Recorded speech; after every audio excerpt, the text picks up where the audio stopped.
Hey, what is up, everyone? Welcome to the Elden Ring DLC boss tier list. We're ranking each Remembrance boss from S to F. Post your own thoughts in the comments. Let me know what you think, folks.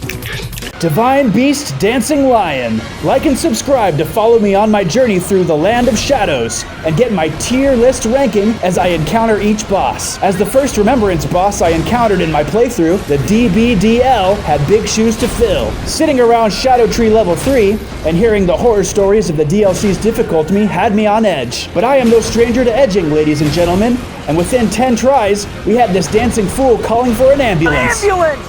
But not for me! I was very impressed by this fight, and it was a great introduction to the Land of Shadows. The creature is an amorphous blob that can be very difficult to read, yet spectacular to behold. It is a perfect escalation with essentially 3 phases.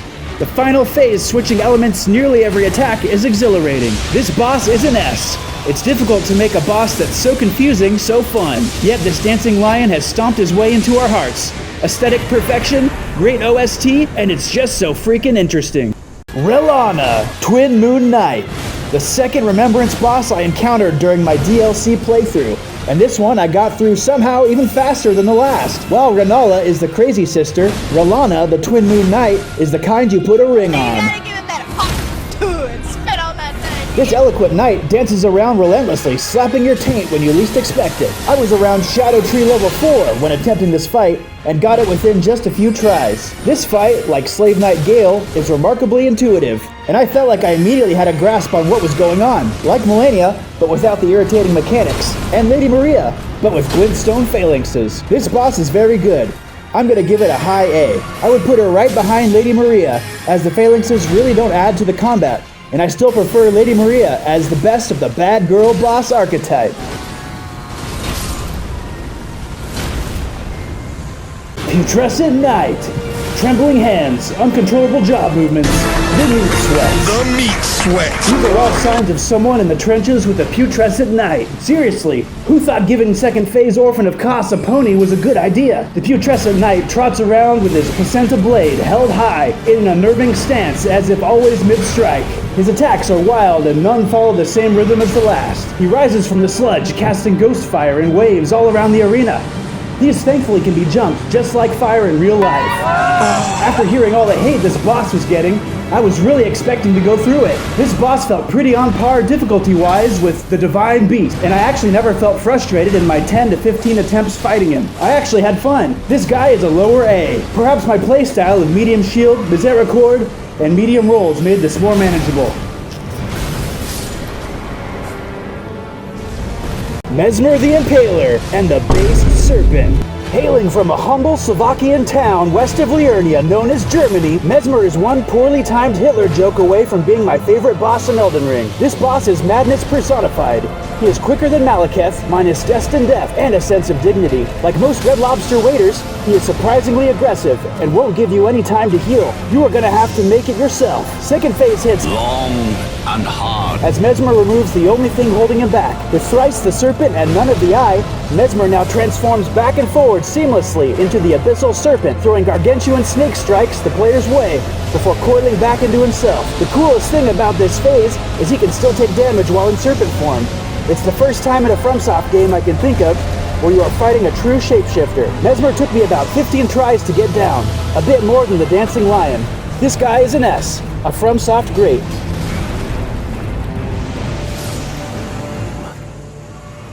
Midra, Lord of the Frenzied Flame. This boss starts off like a stroll through any major city, as a decrepit man with a blade sticking out of his skull crawls towards you.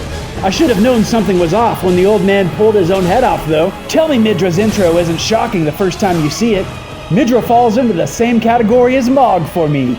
There's so much to love about this fight, but some of the mechanics really just don't add anything to the experience. This is the only FromSoft boss that has true mad supervillain vibes. Look at his grandiose stance, his gestures of power, his lack of a head. You truly feel beneath this man, consumed and animated by an otherworldly primal force. Aesthetically, this fight is an S, but I had the hardest time with this fight due to the madness effect, and didn't have as much fun as all the others so far in the DLC.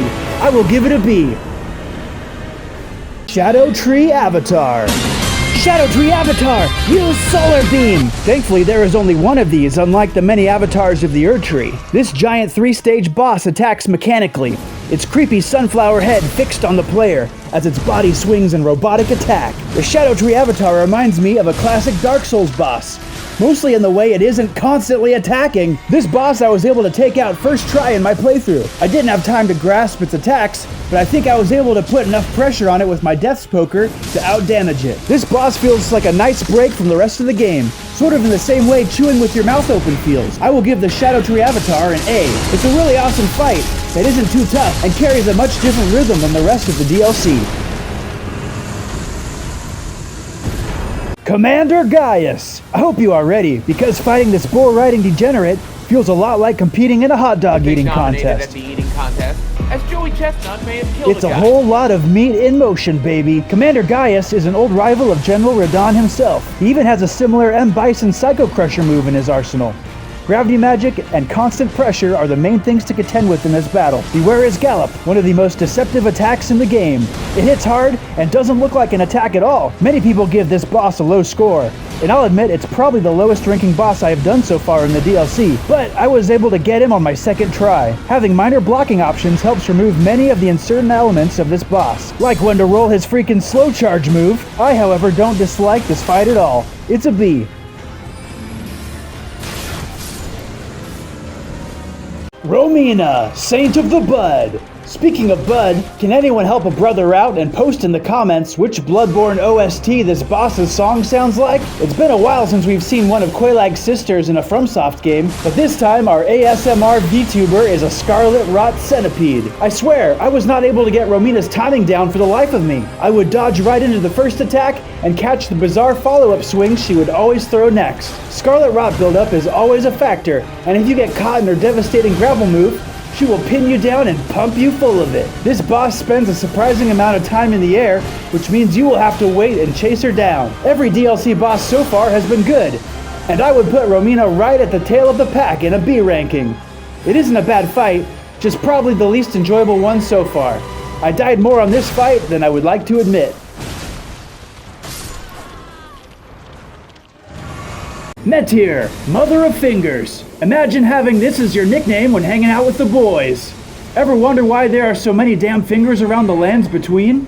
Well, you have this master hand looking mother of all to thank for it. Metir finger blasts the player into submission with a surprising amount of flying attacks and relentless single attacks with little to no downtime. This was another fight that took me many tries to get a grasp on. For how defective Metir is supposed to be, she demonstrates a large variety of surprising attacks, as well as some sick tech deck skills. The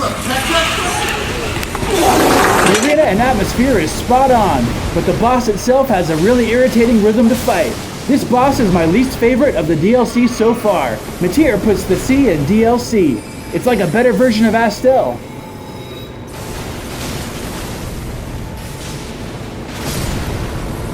Bale, the Dread. Egon said it best. I hereby vow. Okay, You will rue. Alright, that's it. Meltmaster don't need no summons. Oh boy! I went into this one clutching my hatred for FromSoft Dragon's Near, and hearing this guy make Starkeater Medir look like a walk in the park was getting my toes tight. This boss is ridiculous. Bale moves and lunges fast enough to be practically teleporting. His lightning flame is a power to behold, and creates visual effects on par with even the mighty Placidusax. Second phase transition was a jaw-dropper. Terrible new wings are up from the beast's side, and he gains a few aerial bombardment attacks. I can't believe I'm about to say this, as my hatred of FromSoft Dragons is well known, but I'm gonna give Bale an S. I spent about an hour trying to figure this boss out, and pulled out the closest victory I've ever had in one of these games. You know what this means? We have one boss left. Final boss spoiler warning.